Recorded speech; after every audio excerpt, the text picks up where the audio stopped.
പ്രിയ Mumbai Indians, നിങ്ങൾക്ക് തെറ്റുപറ്റിയിരിക്കുന്നു. IPLന്റെ തുടക്കം മുതൽ ഈ ടീമിനെ പിന്തുണയ്ക്കുന്ന ആരാധകർ പറയുന്നതാണിത്. ഒരുപക്ഷെ ഇത്ര വലിയൊരു തെറ്റ് ലോക ക്രിക്കറ്റിന്റെ ചരിത്രത്തിൽ തന്നെ അപൂർവമാണ്. ഹാർദിക് പാണ്ഡ്യ എന്ന ഓൾറൗണ്ടറെ ടീമിലെത്തിച്ചതിൽ ഒരപാകതയുമില്ല. പക്ഷേ അതിനു കൊടുത്ത വില ഇന്ത്യൻ ക്രിക്കറ്റിനെ വിഭജിക്കുന്നതായിപ്പോയി. ആദ്യമായി ഒരു ഇന്ത്യൻ താരം സ്വന്തം ആരാധകരാൽ കൂക്കുവിളികൾ ഏൽക്കുന്നു. ക്രിക്കറ്റ് ലോകം ഒന്നടങ്കം ആവശ്യപ്പെട്ടിട്ടും കൂവൽ അവസാനിപ്പിക്കാൻ മുംബൈ ആരാധകർ തയ്യാറാകുന്നില്ല. ചിരിച്ചുകൊണ്ട് പ്രതികരിക്കുമ്പോഴും ഹാർദിക് ഉള്ളിൽ ദുഃഖിതനെന്ന് വ്യക്തം. ഈ ലോകം മുഴുവൻ വിലയ്ക്ക് വാങ്ങാനുള്ള പണം മുംബൈ ഉടമകൾക്കുണ്ടാകാം. ലോകത്തിലെ ഏറ്റവും മികച്ച താരങ്ങൾ നിങ്ങളുടെ ടീമിൽ കളിച്ചിട്ടുണ്ട്. ക്രിക്കറ്റ് ദൈവം സച്ചിൻ തെണ്ടുൽക്കർ നിങ്ങളുടെ ടീമിലായിരുന്നില്ലേ? പക്ഷേ ദൈവത്തിന് പോലും മുംബൈക്കായി കിരീടമുയർത്താൻ സാധിച്ചില്ല. അതിന് കളിക്കളത്തിൽ അത്ഭുതങ്ങൾ സൃഷ്ടിക്കാൻ കഴിയുന്ന ഒരാൾ വേണം, ഒരു നായകൻ വേണം.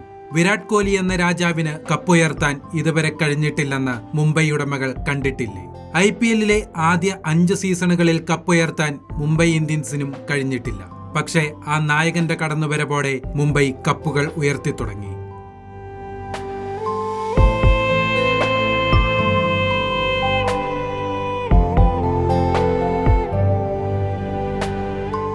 IPLൽ 5 തവണ കിരീടമുയർത്തിയ 2 ടീമുകളാണുള്ളത്.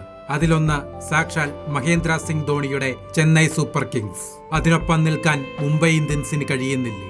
അതിന് കാരണക്കാരൻ രോഹിത് ശർമ്മ എന്ന പോരാളിയാണ്. എന്ത് കാരണമാണ് നായകമാറ്റത്തിന് മുംബൈക്ക് പറയാനുള്ളത്? രോഹിത്തിന്റെ കീഴിൽ ടീം മോശമായോ?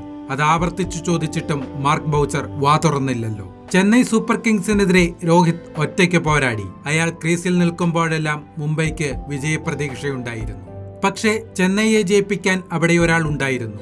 മഹേന്ദ്ര സിംഗ് ധോണി വിക്കറ്റിന് പിന്നിൽ നിന്നും ഋതുരാജ് ഗേക്വാദ് മുന്നിൽ നിന്നും നയിച്ചു. തന്ത്രങ്ങൾ അതിവേഗം പഠിക്കുന്ന ഋതുരാജിനെയാണ് കളത്തിൽ കണ്ടത്. പക്ഷേ ഒരു കളിക്കാരനപ്പുറം ഹാർദിക്കിന് ഉയരുവാൻ സാധിച്ചില്ല.